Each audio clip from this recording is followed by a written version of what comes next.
1,00,000 మంది శివభక్తులతో కలిసి మహారుద్రాక్ష పూజలో పాల్గొనండి. వెంటనే కాల్ చేసి మీ పేరును నమోదు చేసుకోండి.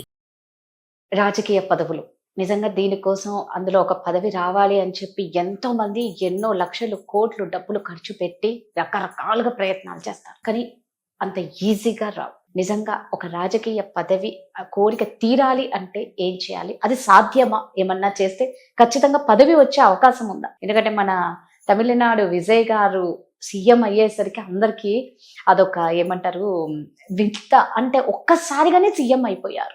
రాజకీయాల్లో పదవులు అంటే ప్రధానంగా అంటే ఇప్పుడు రాజకీయాల్లో ఉన్న వాళ్ళందరికీ రావు పదవులు. అది యోగాన్ని బట్టి ఉంటుంది. అయితే కొంతమందికి యోగం ఉన్నా సరే గ్రహస్థితుల యొక్క ప్రభావం వల్ల కావచ్చు, వారి చుట్టూ ఉన్నటువంటి పరిస్థితుల యొక్క ప్రభావం కావచ్చు, వారికి పదవులు రాకుండా ఉంటాయి. అయితే మేము కష్టపడుతున్నాం, మాకు పదవులు రావట్లేదు, మేము ఏం చేస్తే మాకు పదవులు వస్తాయి అనేటువంటి విషయానికి వచ్చినప్పుడు ఏం చేయాలంటే ముందు ప్రధానంగా వారి యొక్క జాతకం చూపించుకోవాలి. జాతకంలో వారికి రాజయోగం కానీ విపరీత రాజయోగం కానీ ఉందో లేదో ముందు మనం చూడాలి. చూసిన తరువాత వారికి రాజయోగం ఉంది, విపరీత రాజయోగం ఉంది ఉంటే జాతకంలో సూర్యుడు కానివ్వండి, బుధుడు కానివ్వండి, ఆడవాళ్ళకైతే శుక్రుడు కానివ్వండి మంచి ఉచ్చ స్థితిలో ఉండాలి. ఉంటే పదవులు వస్తాయి. అయితే ఇందాక మనం అనుకున్నట్టుగా గ్రహస్థితుల యొక్క ప్రభావం లేదా కర్మ ఫలితం వల్ల కూడా పదవులకు ఆటంకాలు ఏర్పడుతూ ఉంటాయి. ఇప్పుడు మనం ఒక జాతకం ఒక గురువు గారి దగ్గర తీసుకెళ్తాం, ఏమంటే మా అబ్బాయో మా అమ్మాయో పెళ్ళి అవ్వట్లేదు చూడండి. చూస్తాడు, ఏమవుతుంది, అసలు మీ అబ్బాయికి దోషాలే లేవమ్మా అంటాడు. కానీ పెళ్ళి ఎందుకు అవ్వట్లేదు? ఏ దోషం లేకపోతే పెళ్ళి ఎప్పుడూ అయిపోవాలి కదా, ఎందుకు అవ్వట్లేదు? అలాగే నేను కష్టపడుతున్నాను, నా జాతకంలో యోగం ఉంది, మరి ఎందుకు అవ్వట్లేదు? నాకు ఎందుకు పదవి రావట్లేదు ఇంత కష్టపడుతున్నా అంటే కర్మ ఫలితం గత జన్మ ప్రారంధం యొక్క విశేషం వల్ల కూడా. ఇప్పుడు రాజకీయాల్లో 25 మంది మంత్రులు ఉంటారు. మనం ఉదాహరణకి తెలంగాణ రాష్ట్రం తీసుకుందాం. రేవంత్ రెడ్డి గారు సీఎం అయ్యారు. వారికన్నా ముందు సీనియర్లు చాలా మంది ఉన్నారు. మరి వారికి ఎందుకు ఆ యొక్క పదవి వరించలేదు? కారణాలు ఏదైనా కావచ్చు, బాహ్యపరమైన కారణాలు ఏదైనా కావచ్చు, అది మనకు అనవసరం. ఎందుకయ్యా అంటే ఆయనకి యోగం, ఆ యోగం వల్ల ఆయన సీఎం. ఇంతమంది సీనియర్స్ ఉన్నా సరే ఆయన సీఎం అయ్యారు. అది ఏమిటి? గత జన్మ ప్రారంధంలో ఆయన ఏ రాజు ఏదో అయి ఉంటారు, ఏదో ఒక పుణ్యకార్యం చేసి ఉంటారు, ఓ పదవి కలిగేటటువంటి యోగం ఉండాలి ఆయనకి ఈ జన్మలో, కాబట్టి వచ్చింది. అలాగే గత జన్మలో మనం చేసుకున్నటువంటి పుణ్యఫలం యొక్క కర్మఫలం వల్ల కూడా ఇప్పుడు పదవులు వస్తాయి.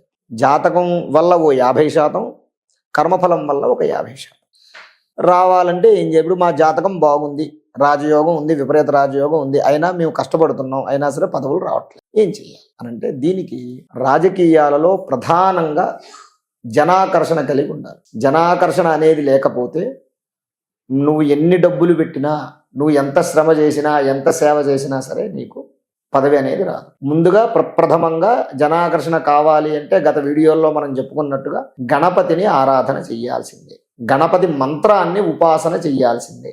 అలా గణపతి మంత్రం ఉపాసన చేస్తూ రాజశ్యామల అమ్మవారు ఉంటారు.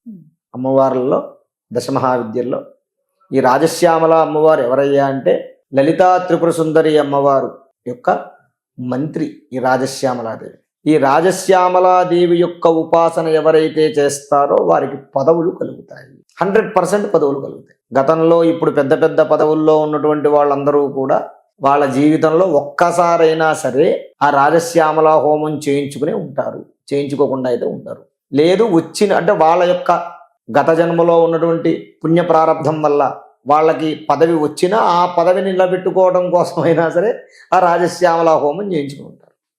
ఖచ్చితంగా రాజశ్యామల అనేటటువంటిది రాజకీయాల్లో ఉన్నతమైనటువంటి పదవుల్ని సిద్ధింపజేస్తుంది. ఆ తదుపరి అంటే మనం జీవితంలో ఒక మెట్టు ఎదిగేలా చేస్తుంది. ఉద్యోగంలో ఉన్నాడు, ప్రమోషన్ రావాలి, రాజశ్యామల చేస్తే వాడికి ప్రమోషన్ వచ్చి ఓ మెట్టు ఎదుగుతాడు. అలాగే రాజకీయాల్లో ఉన్నారు, ఇప్పుడు ఎమ్మెల్యే గారు ఉన్నారు, వారు రాజశ్యామల చేయించుకోవాలి. ఆ రాజశ్యామల చేయించుకుంటే ఆ ప్రభావం వల్ల వారు మినిస్టర్ అవుతారు. అలాగే ఏ పనిలో అయినా సరే ఈ రాజశ్యామల చేయించుకోవడం వల్ల ఒక మెట్టు ముందు అడుగు వేసే ముందుకెళ్ళేటటువంటి అవకాశం ఉంటుంది.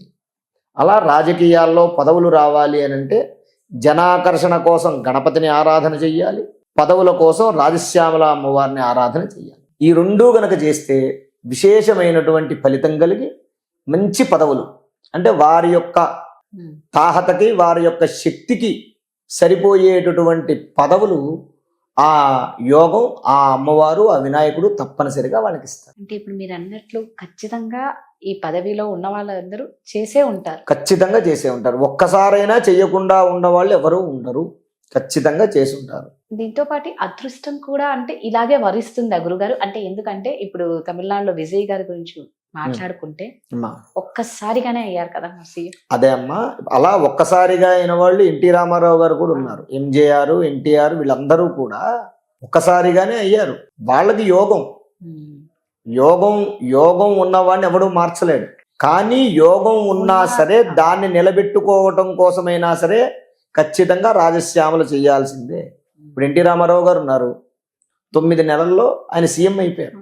అది నాటే జోక్ అది. కానీ తర్వాత ఆయన ఎంత రాజకీయ సంక్షోభాన్ని అనుభవించారు ఆయన. కాబట్టి అలా వచ్చేటటువంటి సంక్షోభాలు వస్తాయి. వచ్చిన సంక్షోభాలను ఎదుర్కొని మనం నిలబడాలి అంటే ఖచ్చితంగా రాజశ్యామలు చేయాల్సిందే. చేస్తే తప్పనిసరిగా రాజకీయాల్లో పదవులు వస్తాయి, వచ్చిన పదవి నిలకడగా ఉంటుంది. ధన్యవాదాలు. శ్రీ మహాగణాధిపతయే నమః.